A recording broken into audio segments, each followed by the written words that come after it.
If you're the parent of a tween, be warned, your cautious 10-year-old is bound to turn into a wild child in a few short years, with seemingly no regard whatsoever for safety. Indeed, teenagers have double the risk of dying compared to their preteen selves. Adults have long reckoned with ways to protect adolescents from their own misjudgments.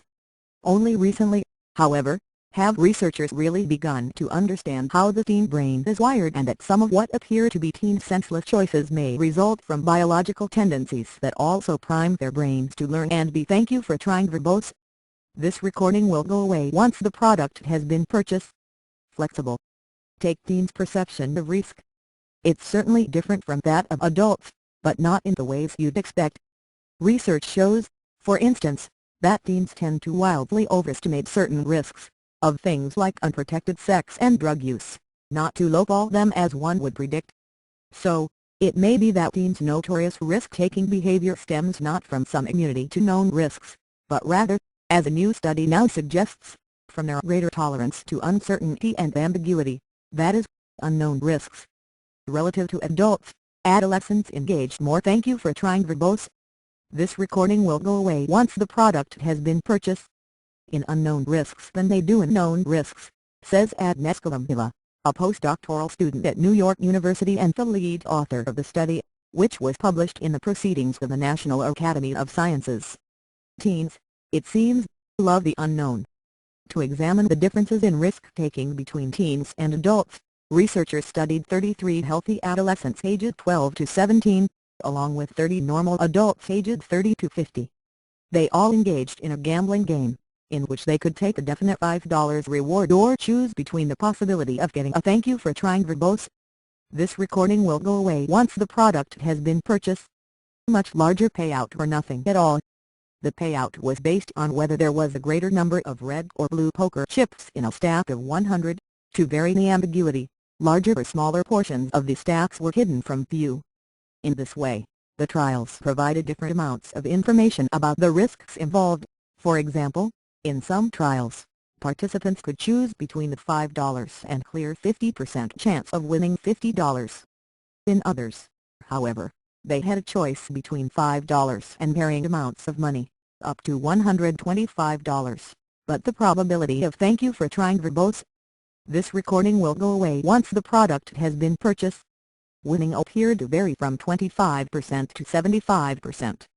In reality, they always had a 50% chance of winning, but were led to believe their odds varied, which allowed researchers to look at how participants thought about ambiguity. If the risks are known, adolescents engage in risk-taking less than adults do, but if they are unknown, this is reversed, Lamila says. In fact, when the payout was known to be $125, adults always gambled, but this was not so for teens. I think the finding adds very nicely to the literature, says Valerie Ramian, professor of Thank You for Trying Verbose. This recording will go away once the product has been purchased. Human Development and Psychology at Cornell University, who was not associated with the research. The new breakthrough here is that it extends our knowledge about adolescent risk-taking into the realm of ambiguity aversion. Ramian's own research has shown how excessively teens tend to overestimate risk.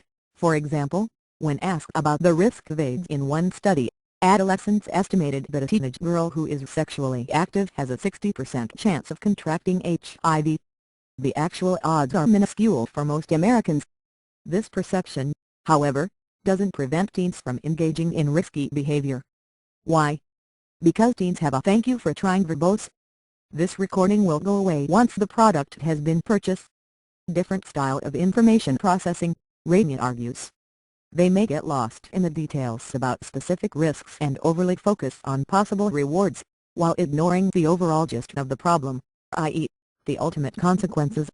In the case of unprotected sex, for example, even if the odds of contracting HIV are low, a bad outcome would be irreversible. Unlike teens, adults tend to focus on the end result and the consequences.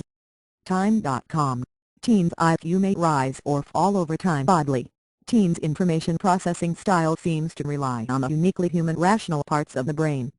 Thank you for trying verbose.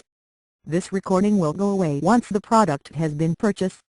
Ramian's work has shown that adolescents carefully think about risks most adults wouldn't even consider taking, like say, playing Russian roulette, using their prefrontal cortex. They use quantitative reasoning and take about twice as long as adults do before responding, while adults immediately have a negative reaction to such risks, stemming intuitively from the insula, and almost automatically say no. So why might the teenage brain be wired this way? Their greater tolerance for uncertainty and the unknown, and an increased desire for and focus on rewards, probably helps them leave the nest. Thank you for trying verbose. This recording will go away once the product has been purchased. Such explanations are speculative, Rania cautions, but notes that in rats, for example, adolescent rats are more likely to explore a new environment.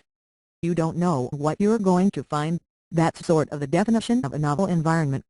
If you are more ambiguity tolerant, that would enable that sort of exploration. Teens whose sex more likely to be sexually active. In other words, it takes some acceptance of uncertainty and comfort with not knowing in order to learn and to be open to new knowledge. We come into the world with limited knowledge about what. Thank you for trying verbose.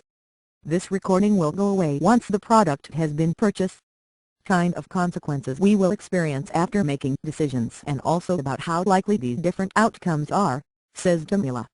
But, of course, we want to learn, so this tolerance for unknown risks might stem from an underlying biological feature that makes learning about the unknown less unpleasant for adolescents than it is for adults.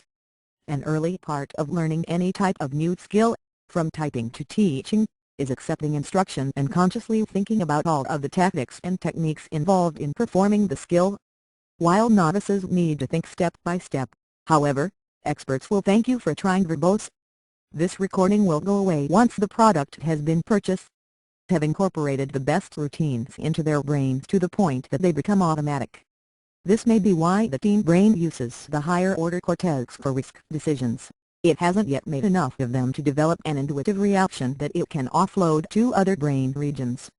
Such new information about how the teen brain works, and why its characteristics shouldn't simply be seen as negative or dysfunctional, is only just beginning to inform teen health programs. Rania, for example, has studied how teaching gist-based reasoning can help teens avoid dangerous sexual choices, finding. Thank you for trying verbose. This recording will go away once the product has been purchased. That teens who are taught to focus on potential, catastrophic negative outcomes, rather than the odds, make fewer risky sexual decisions and have fewer partners. Camilla suggests that allowing teens opportunities to safely experiment, for example, a simulator that shows sober teens what drunk driving is like, could also help, by making an unknown risk seem more real and known. Allowing teens the opportunity to take risks in a safe context could also help them develop expertise that underlies gist-based thinking. Meanwhile, it's interesting to know that while adults tend to prefer the certainty of misery. Thank you for trying verbose. This recording will go away once the product has been purchased. To the misery of uncertainty, as family therapist Virginia Satir once put it, the same may not be true for teens. Time.com, what goes on inside the brain of a misbehaving boy?